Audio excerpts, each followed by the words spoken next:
Alright guys, this is ThinkCar. What we're showing you in this video today is how to set up the J2534 protocol on your laptop to allow you to do pass-through programming with our devices. The driver for that can be found on our website as you're watching right now. Pretty straightforward. We do have some written instructions available for this process as well. What I want to talk about today is the limitations of that software and the protocol. With our devices, we do not license any OEM software. We do that for a couple reasons, primarily to keep costs down, meaning that you will have to use a third-party supplier.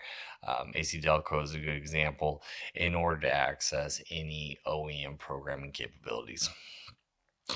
So once you have that, you follow the process here, hook the laptop that you're using through the VCI of your tablet to the car itself.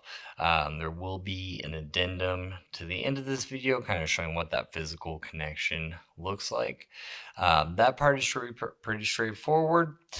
The other thing that we kind of want to focus on is program capabilities of the tablet itself. So while the installation procedure kind of goes on in the background here, I want to talk about that.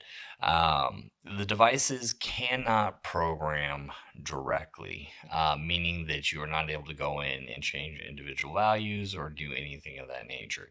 If you have the flash file available or the map, you can upload that into the device via USB, SD card, and then it is able to shunt that directly into the module, but you cannot do it manually.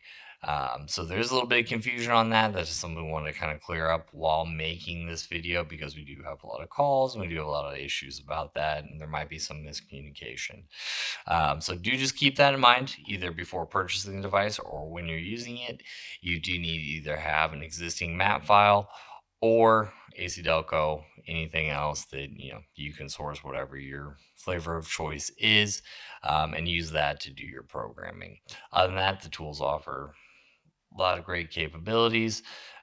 We just don't license OEM, and unfortunately, without doing that, if we did try to offer any direct programming capabilities, legal consequences would be pretty severe. So, all right, any questions? Feel free to call us at our tech support lines 909-321-5665. You can reach us there, ask any questions you may have, or if you have any questions with what you're seeing here in the video. All right, guys, thank you for supporting ThinkCar, and we hope to talk to you soon.